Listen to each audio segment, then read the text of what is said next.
कुचामन में एक ही गैंग द्वारा छठी धमकी मिली है। जो इसको लेकर के मैं भी बड़ा चिंतित हूँ, क्योंकि ये मेरी मातृभूमि है इधर कुचामन सिटी और पलाड़ा। कभी भी कोई भी हो, इससे डरना मत सीखो। जितने दिन भगवान ने तुम्हें उम्र दी है, कोई तुम्हारा बाल विवाह कर नहीं सकता। क्या होता है कि आप हल्के में लेते हो, इस वजह से लोगों के हौसले बुलंद होते हैं। आप अगर सख्ताई से पहले ही कार्रवाई करोगे तो अपने आप ही ये सब चीजें समाप्त हो जाएगी। जिस प्रकार से कभी यूपी बिहार का नाम लिया जाता था, उस प्रकार से आज राजस्थान का नाम। तो राजेंद्र सिंह राठौड़ और गोविंद सिंह डोटासरा दोनों आपस में व्यंग्यात्मक टीका टिप्पणी करे, लेकिन आदिना में बड़ी नजदीक दिख रही है। 5 साल में परिस्थितियां चेंज होती रहती है राजनीतिक में। राजनीतिक तो हर घंटे में चेंज होती है। कहीं शिव विधायक रविंद्र सिंह जी भाटी वापस बीजेपी ज्वाइन करी। हम तो कहते हैं आइए बीजेपी में, मेरे भाई है, छोटे भाई है, और आना चाहिए। आए तो उनका स्वागत है। राम राम सा जलको मारवाड़ में आपको स्वागत है। मैं मेघराज। मैं फिलहाल खड़ा हूँ पलाड़ा हाउस। अब खैर आप जानता भी होला, क्योंकि राजपूत समाज का सबसे बड़ा लीडर है अपा भंवर सिंह जी पलाड़ा के साथ में है, और मसूदा का पूर्व विधायक भी है और भाजपा का बड़ा नेता भी है। राम राम सर। राम राम सर। पलाड़ा जी, सब पहलो सवाल वही है, करीबन 2 साल पूर्ण हो चुके हैं सरकार ने। काम काजी का स्थिति रही, मोड़ माल रही कि जोरदार रही? नहीं, सरकार जो है भजनलाल जी की सरकार काम तो अच्छा कर रही है। और जो भी है, हमारे माननीय मोदी जी है जो जिन्होंने देश और राष्ट्र के लिए, देश को आगे बढ़ाने में कहीं भी कोई कसर नहीं छोड़ी है। देश के विकास में भी जो भी देश का मान सम्मान पूरे विश्व में मोदी जी ने बढ़ाया है। तो मैं मोदी जी और अमित शाह जी, हमारे राजनाथ सिंह जी, जो इस देश और राष्ट्र को आगे बढ़ाने में जो काम किया है, मैं उनको धन्यवाद देना चाहता हूँ। और राजस्थान की बात हुई तो राजस्थान में भी जो विकास के काम तो भारतीय जनता पार्टी कर रही है, अपने स्तर पे जो भी कर रही है आपके सबके सामने। और इसके अलावा आगे भी जो है, ये तो विकास के कार्य तो चलते ही रहते हैं। मेन आज मुद्दा ये है कि भाई भंवर सिंह जी, एक चीज देख रहे हो, कुचामन में एक ही गैंग द्वारा छठी धमकी मिली है। यूं पहली सज्जन व्यापारी, बड़ा व्यापारी कुचामन का कह सका रमेश जी रुलानिया, यूं पहले भी 4-5 धमकियां मिली और एक गैंग हुई मिली है। और आज करीबन छठी धमकी से आपका पारिवारिक है विजय सिंह जी पलाड़ा बन मिली है, लेकिन अब कहीं ना कहीं सरकार को फेलियर मान रहे हो, या मतलब कोई मतलब कई कारण है कि ठोस कार्रवाई को नूरी?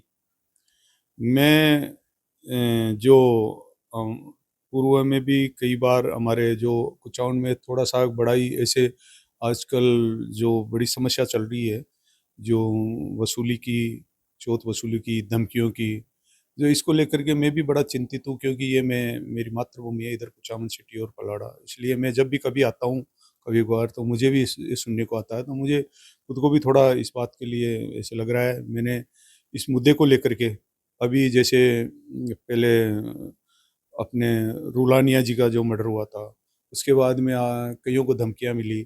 अभी हमारे गांव के सरपंच विजय सिंह पलाड़ा है, उसको भी जो धमकी दी गई है, ये बहुत एक दुख की बात है कि, और ये सरकार के लिए भी चिंता की बात है कि सरकार को भी ऐसे जो असामाजिक तत्व है, या जो भी चौथ वसूलियाँ करते हैं, जो अराजकता फैलाते हैं, जो लोगों में भय फैलाते हैं, उन जो मतलब जनता के बीच में जो जनता को जो भयभीत करते हैं, उनके विरोध में सरकार को सख्त कार्रवाई करनी चाहिए।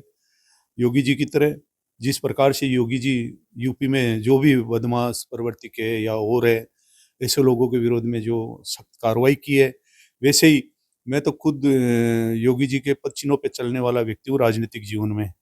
और मैं तो मजबूती से काम करता हूँ, कभी जीवन में डरना मैंने सीखा नहीं है। मैं ये कहता हूँ कि कभी भी कोई भी हो, इससे डरना मत सीखो। जितने दिन भगवान ने तुम्हें उम्र दी है, कोई तुम्हारा बाल विवाह का नहीं कर सकता।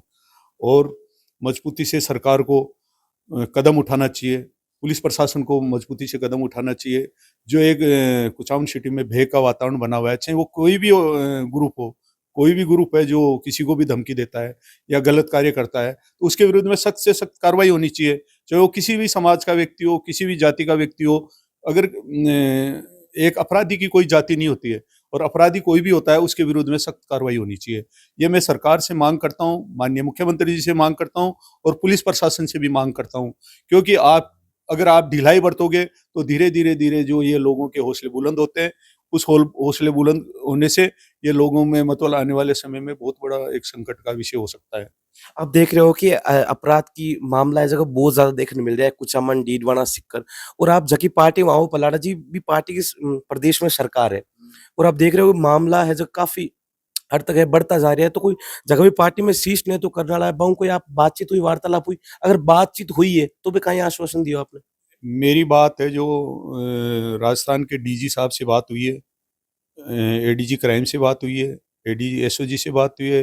दिनेश हेमंत साहब जो एक होनेस्ट और अच्छे ऑफिसर है, जो ईमानदार है, जो अभी ये जो टेररिस्ट या बदमाश जो भी प्रवृत्ति के लोगों के विरुद्ध में जो अभियान चला रखा है, वो दिनेश हेमंत साहब से मेरी बात हुई है। और अन्य जो सारे ऑफिसर्स है, पुलिस के आला ऑफिसरों से मेरी बात हुई है कि ऐसी बातों पे आपको सख्त कार्रवाई करनी चाहिए, उनके विरुद्ध में सख्त कदम उठाना चाहिए। अगर आप ये कदम नहीं उठाओगे तो आने वाले समय में ये एक सीकर, अपना डीडवाना, कुचामन, ये धीरे-धीरे यहाँ पे लोगों को, बदमाश प्रवृत्ति के लोगों की हौसले बुलंद हो रहे हैं। उनके विरुद्ध सख्त कार्रवाई होनी चाहिए, चाहे वो किसी भी ग्रुप का हो, किसी भी प्रकार का व्यक्ति हो, वो उसके विरुद्ध में सख्त कार्रवाई होनी चाहिए। मैंने माननीय मुख्यमंत्री जी से भी इस मुद्दे पे बात करने की कोशिश की थी, लेकिन उनके कोई बिज़ी होने की वजह से भजन लाल जी से बात नहीं हो पाई। भजन लाल जी को मैंने 2-3 बार फ़ोन भी किया, लेकिन वो कहीं व्यस्त होंगे, तो उन्होंने कहा कि ठीक है, मैं वापस बात कराता हूँ। तो हालाँकि मैं मुख्यमंत्री जी से कहना चाहता हूँ कि आपको मजबूती से, जिस प्रकार से आप अपने योगी जी कदम उठाते हैं, उस प्रकार से मजबूती से माननीय मुख्यमंत्री जी आप भी कदम उठाएँ और ऐसे जो बदमाश प्रवृत्ति के लोग हैं राजस्थान में, उनके विरुद्ध में सख्त से सख्त कार्रवाई करें। ये मेरी माननीय मुख्यमंत्री भजन लाल जी से माँग है, मेरी सरकार से भी माँग है, क्योंकि मैं उस सरकार का एक पार्टी का कार्यकर्ता होने के नाते मैं ये चाहता हूँ, और प्रशासन से भी चाहता हूँ कि ऐसे कार्य में मतलब इसको हल्के में नहीं लें। क्या होता है कि आप हल्के में लेते हो, इस वजह से लोगों के हौसले बुलंद होते हैं। आप अगर सख्ताई से पहले ही कार्रवाई करोगे, तो अपने आप ही ये सब चीज़ें समाप्त हो जाएगी। कितने लोग बेचारे इससे पीड़ित हैं, कितने लोग जो कमज़ोर होते हैं, वो कह नहीं सकते, उन लोगों से कईयों से वसूली हो जाती है, उनसे वसूलियाँ हुई है। किशनगढ़ हो, चाहे यहाँ पे हो, चाहे हमारे रूपनगढ़ हो, चाहे हमारे यहाँ पे कुचामन हो, डीडवाना हो, अन्य सभी जगह मतलब जो हो रहा है, कहीं भी जो भी गलत कार्य होते हैं, मैं उसका विरोध करता हूँ, और मैं सरकार से निवेदन करना चाहता हूँ, पुलिस प्रशासन से निवेदन करना चाहता हूँ कि आप सख्त से सख्त कार्रवाई करें। आगे आने वाले समय में अगर आप सख्त कार्रवाई नहीं करेंगे, तो इसका परिणाम बहुत ही बुरा होगा, मैं ये कह सकता हूँ। जिस प्रकार से कभी यूपी, बिहार का नाम लिया जाता था, उस प्रकार से आज राजस्थान का नाम लोगों के जनून में आ गया। तो इसलिए इस चीज़ों को अपन सख्त कदम उठाएँगे तो ही ये आने वाले समय में समाप्त हो सकता है। और मैं उन जो बदमाश प्रवृत्ति के लोग हैं, उनसे भी मैं सबसे कहना चाहता हूँ कि आप अपना जीवन अच्छी तरह जीवन जियो, इनमें कुछ भी नहीं पड़ा है। और जिन लोगों ने किया है, वो भोग रहे हैं, आज भी उनके पास कुछ नहीं है, आगे भी कुछ नहीं मिलने वाला है। ऐसी हरकतें उनको भी छोड़नी चाहिए। मैं उनको भी कहना चाहता हूँ कि भगवान उनको भी सद्बुद्धि दे और अच्छे कार्य में लगे। वो जो बदमाश प्रवृत्ति के लोग हैं, उनको भी मैं कहना चाहता हूँ इस आपके मीडिया के माध्यम से, जहाँ भी हो आप, जहाँ भी हो, अच्छा कार्य करें, भगवान को साक्षी रखते हुए काम करो। अच्छे कामों में ही आदमी फलता है, फूलता है, आगे बढ़ता है। देखो पलाड़ा जी, आने वाले टाइम में नगर निकाय और पंचायत समिति का चुनाव होने वाला है। कांग्रेस और आरएलपी मजबूत स्थिति में दिख रही है। तो आपकी मतलब बीजेपी की काहे रणनीति रहेगी, मतलब टक्कर दे सके दोनों पार्टियां? अब देखो, आने वाले समय में पंचायत राज चुनाव है, निश्चित भारतीय जनता पार्टी प्रगति करेगी। और जो हमारे माननीय मोदी जी के, अमित शाह जी के, राजनाथ सिंह जी के जो इस देश के लिए, राष्ट्र के लिए, जो अभी जो नई पीढ़ी के लिए जो काम कर रहे हैं, तो आने वाली पीढ़ी का एक ही भावना है, आज भी भारतीय जनता पार्टी की प्रति भावना है, क्योंकि भारतीय जनता पार्टी इस देश के लिए काम करती है, राष्ट्र के लिए काम करती है। इसलिए हर युवाओं के मन में चाहे कितना भी हो, फिर भी आज भी बीजेपी के प्रति समर्पित है। कांग्रेस अपना काम कर रही है, आरएलपी के हमारे मित्र हैं हनुमान जी बेनीवाल, वो भी अपना काम कर रहे हैं। तो सब अपना अपना काम करते हैं। अपने अपने जो पार्टी के, आप जानते हो कि राजनीतिक में अपने अपने अपनी पार्टी के वो जो भी होते हैं, अपने अपने प्रयास रहते हैं। जिसका अच्छा प्रयास होगा वो आगे समय बताएगा कि पंचायत राज चुनाव में क्या होगा। और मैं, मेरी तरफ से जो भी भारतीय जनता पार्टी के हमारे जो कार्यकर्ता कार्य कर रहे हैं, तो वो निश्चित भारतीय जनता पार्टी आज इस देश की नहीं, विश्व की सबसे बड़ी पार्टी है, और आने वाले समय में भी ये पार्टी मजबूत होके ही रहेगी। और बाकी मेरी तरफ से आपको बताना चाहता हूँ कि पंचायत राज चुनाव अभी डिक्लेयर नहीं हुए, आने वाले समय में और आपसे बात करेंगे इस बारे में। नहीं भंवर सिंह जी, आप देख रहे हो कि आप कई कई पार्टी का नेता जो विधानसभा सत्र चालतो जब हम कह रहे हैं कि 3 बजट हो चुके हैं कंप्लीट, लेकिन बजट में मतलब आशा के रूप बजट को है, मतलब युवा नई सौगात कौन मिली, मतलब बजट हो जो आशा के रूप बजट आयोग को नहीं। अब देखो, जो विधानसभा में जो बजट आया है वो माननीय हमारे मुख्यमंत्री जी की सोच के अनुसार राजस्थान के लिए उन्होंने किया है। उसके लिए मैं नहीं तो नहीं कहना, शिव विधायक रविंद्र सिंह भाटी को वो कहना है कि बजट है जो आशा के रूप अनुरूप कौन है, मतलब नई सौगात कौन मिली, युवान कोई नई योजनाएं कौन मिली, शिक्षा में कोई नवाचार कौन है। देखो ये तो रविंद्र बना अपने सोच से देखते हैं। अब मेरे से आप पूछोगे तो मैं तो बीजेपी की बात करूंगा, इसलिए रविंद्र बना नहीं एक विपक्ष। रविंद्र सिंह भाटी बीजेपी में कौन है? रविंद्र पार्टी तो खुद ने निर्दलीय लड़ा है ना चुनाव, नहीं उन्होंने मैं तो अपने। बताया ना कि मतलब एक बार विधानसभा सत्र चाल रविंद्र भाटी के, मैं तो अपना ही हूँ। नहीं तो अपने हैं, मेरे छोटे भाई है, लेकिन अलग अलग बात होती है। जब कोई कांग्रेस वाले से आप बात करो, कांग्रेस की बात करेगा, बीजेपी वाले मेरे से पूछोगे तो मैं बीजेपी की बात करूंगा। रविंद्र भाटिया जो अभी निर्दलीय है, तो अपने निर्दलीय के अनुसार राजस्थान की बात अपने हिसाब से मुद्दे उठाते हैं। हनुमान जी अपने हिसाब से मुद्दे उठाते हैं। ये तो क्या है कि एक राजनीतिक में जब होता है वो अपने अपनी डफली अपने। नहीं एक सवाल भंवर सिंह जी, कहीं शिव विधायक रविंद्र सिंह जी भाटी वापस बीजेपी ज्वाइन करी? देखो, राजनीति का भविष्य में बता रहा हूँ, रात कल क्या था आज क्या होता है। राजनीतिक न तो व्यक्ति के भविष्य के बारे में पता चलता है, ना आगे क्या होता है उसके बारे में पता चलता है। पल पल में राजनीतिक चेंज होती रहती है, और उस समय के अनुसार ही क्या पता वो बीजेपी में आएंगे, क्या पता क्या होगा। वो तो क्या है कि आदमी परिस्थिति से राजनीतिक में समझौते होते हैं। उस समय क्या परिस्थिति बनेगी तो वो व्यक्ति क्या, उनका निर्णय अपना होगा, और भारतीय जनता पार्टी का निर्णय अपना होगा।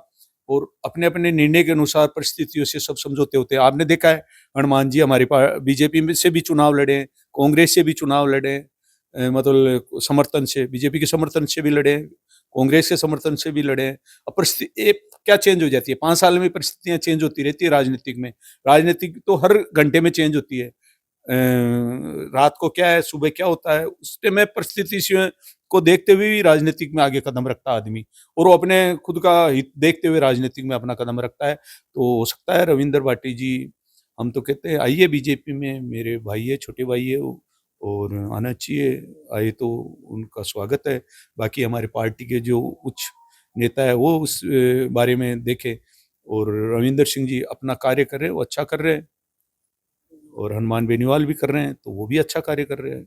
ऐसा नहीं है कि जो काम करते हैं अपने स्तर पे हर जगह अपनी जनता के लिए आवाज उठाते हैं, ऐसे युवा राजनीतिक में आने चाहिए, विपक्ष में भी रहने चाहिए। क्योंकि अगर विपक्ष में कोई अगर आदमी नहीं रहेगा तो कोई सत्ता वाले किसी के सुनेंगे नहीं, और सत्ता में भी रहने चाहिए ऐसे लोग। युवा पीढ़ी अगर आगे आएगी तो देश और आगे बढ़ेगा, मैं तो यही कह सकता हूँ।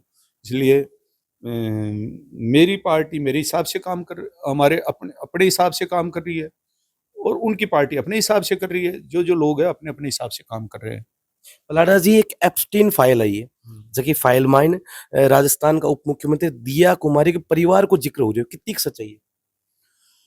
जो फाइलें हैं वो तो क्या होते हैं, गड़े हुए, जब कई बार कई लोगों के पीड़ा होती है तो गड़े हुए मुर्दों को उखाड़ते रहते हैं। दिया कुमारी जी है वो अच्छा कार्य कर रही है। दिया कुमारी जी जो आज उप मुख्यमंत्री के रूप में एक महिला है मुख्यमंत्री, जिन्होंने कुछ समय में ही इतना अच्छा काम कर रही है, तो निश्चित दिया कुमारी जी का खिलाफ, अब लोग जो खिलाफ वाले तो देखो नए नए गड़े हुए मुर्दे मेरे खिलाफ भी लाएंगे, उनके खिलाफ भी लाते हैं, मुख्यमंत्री के खिलाफ भी लाते हैं, अन्य के खिलाफ भी लाते हैं। तो ये छोटे छोटे मुद्दे तो चलते रहते हैं। बाकी दिया कुमारी जो कार्य कर रही है वो अच्छा कर रही है। भंवर सिंह जी, आप एक चीज देख रहे हो, राजेंद्र सिंह राठौड़ और गोविंद सिंह डोटासरा दोनों आपस में व्यंग्यात्मक टीका टिप्पणी करे, लेकिन आदिना में बड़ी नजदीक दिख रही है, ये पर आप कहीं कहनी चाहो? देखो, मैंने आपको पहले ही कहा कि राजनीतिक कब परिस्थितियां चेंज हुई, न तो राजनीति में कोई दुश्मन है, न राजनीति में कोई दोस्त है। कब वो दुश्मन बन जाता है और कब दोस्त बन जाता है, ये एक राजनीतिक की परिपाटी रही है। ये आप सब आज से नहीं है, महाभारत से ही है, ये चलती आई है। तो ये राजनीतिक में कोई दोस्त और दुश्मन नहीं होते, वो कब चेंज हो जाए, कब लड़ ले, कभी लड़। वैसे भी विधानसभा में सब एक जगह बैठते हैं, आज मेरे पिताजी का जब देहांत हुआ था तो उसमें सारे कांग्रेस के मंत्री अध्यक्ष जी, माननीय डोटासरा जी भी आए, बीजेपी के अध्यक्ष भी आए, हमारे हनुमान जी भी आए, सब जितने भी कांग्रेस बीजेपी के सब लोग आए। तो ऐसी परिस्थितियों में सब जगह एक जगह भी बैठते हैं। जब कई बार राजनीतिक में होता है, बात इधर उधर भी होती है तो बात भी करते रहते हैं। हर विधानसभा में बाहर अंदर तो लड़ते हैं सब, और बाहर आके सब चाय पीते हैं। आपने भी देखा होगा कि सब कांग्रेस बीजेपी वाले एक जगह बैठते हैं। भाई विचार है, हम विचार का विरोध करते हैं। जिस जिस विचार में जो भी लोग हैं, कांग्रेस वाला उस विचार का विरोध करेगा। अब राजेंद्र जी राठौड़ और डोटासरा जी दोनों बड़े नेता हैं, उनके बारे में मैं भी कुछ कह नहीं सकता क्योंकि दोनों बड़े नेता है। राजेंद्र सिंह जी अपने आप बीजेपी के बड़े नेताओं में, और डोटासरा जी माननीय कांग्रेस के अध्यक्ष है। तो ये तो बड़े नेता है, इनके बारे में ज्यादा, मैं तो सामान्य एक नेता हूँ तो इसलिए मैं इनके बारे में ज्यादा प्रतिक्रिया नहीं करना चाहता। अब भंवर सिंह जी, अभी आप वर्तमान स्थिति में देख रहे हो कि अब बार युवा है जगह बढ़ती नशे की प्रवृत्ति में बहुत ज्यादा जा रहा है, जो नशो है जो बहुत ज्यादा फैल रहा है। अब जगह भी वर्तमान का युवा है बन कहीं संदेश देनी चाहिए। अभी मैं सब युवाओं से पहले भी आपसे कहा है कि जो अब नशे की प्रवृत्ति बढ़ रही है, धीरे धीरे कॉलेजों के सामने ड्रग्स, इंजेक्शन, ऐसे ऐसे नशे से वो हमारे जो नई पीढ़ी है वो बर्बाद हो रही है। तो मैं पूरे राजस्थान के युवाओं को कहना चाहता हूँ, पूरे भारत के युवाओं को कहना चाहता हूँ कि आप सब नशे की प्रवृत्ति छोड़िए। नशा जीवन को समाप्त कर देता है, नशा जीवन को बर्बाद कर देता है। नशे से आदमी एकदम खत्म हो जाता है, नशे से उसका परिवार बर्बाद हो जाता है। तो नशे की प्रवृत्ति को उस युवा को छोड़नी चाहिए। आने वाले समय में अगर आप युवाओं को अगर आगे बढ़ना है, अपने माता पिता का नाम करना है, तो इस नशे की प्रवृत्ति को छोड़ करके अच्छे काम करे, भगवान के प्रति आस्था रखे। कि एक बार जो भी व्यक्ति अगर नशा की प्रवृत्ति छोड़ के भगवान पे अगर आस्था रखेगा तो वो नशा वशा सब छोड़ देगा। तो भगवान शिव जी के प्रति आस्था रखते हुए आप अच्छा कार्य करें, ताकि आने वाली पीढ़ी आगे बढ़ेगी तो हमारा राज्य आगे बढ़ेगा, हमारा राजस्थान आगे बढ़ेगा, भारत आगे बढ़ेगा। तो सबसे पहले आप सबको नशा मुक्त होना चाहिए। नशे के प्रति आपको बहकाने की कोशिश करेंगे, आपको थोड़ा सा खिलाएंगे, फिर आप थोड़ा ज़्यादा खाने लग जाएंगे, फिर आप ऐसे बर्बाद हो जाओगे, आपके पास पैसे नहीं होंगे, फिर आप क्राइम की उसमें रास्ते पे गुजर जाओगे, अपने माँ बाप से दूर हो जाओगे। तो इसलिए हर युवाओं को कहना चाहता हूँ कि हमें अगर आगे बढ़ना है तो नशा मुक्त होना है। आपने जैसे मुझे बताया कि मैं तो चाय भी नहीं पीता हूँ, तो ये भी आपके लिए मैं आपको धन्यवाद देना चाहता हूँ, आपके चैनल को भी धन्यवाद देना चाहता हूँ कि झलको राजस्थान के सारे सभी जितने भी पत्रकार हैं उनको भी धन्यवाद देना चाहता हूँ कि आपके चैनल के माध्यम से युवाओं को नशा मुक्त के लिए एक अभियान चलाना चाहिए, और सरकार को भी हर कॉलेज के आसपास जाकर के ऐसे लोगों की गुप्त सूचना लेकर के उन अपराधियों को जो नशा देते हैं, जो अफीम देते हैं, डोडा देते हैं, उन लोगों के विरुद्ध में सख्त कार्रवाई करनी चाहिए। अच्छी तरह अच्छे रास्ते पे चले, नशा मुक्ति, नशा के रास्ते पे कभी नहीं चले, अपराध के रास्ते पे कभी नहीं चले, और हमारे देश और राष्ट्र आगे बढ़े उसके लिए आप समर्पित होकर के युवा काम करें।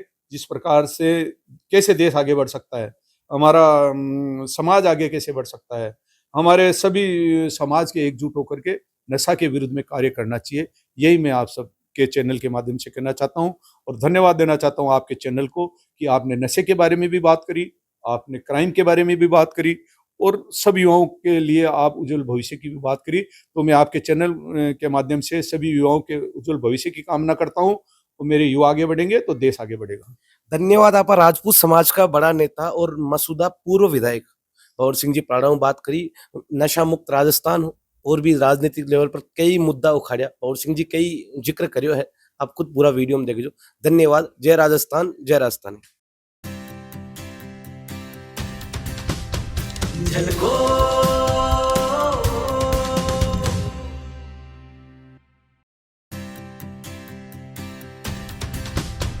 झलको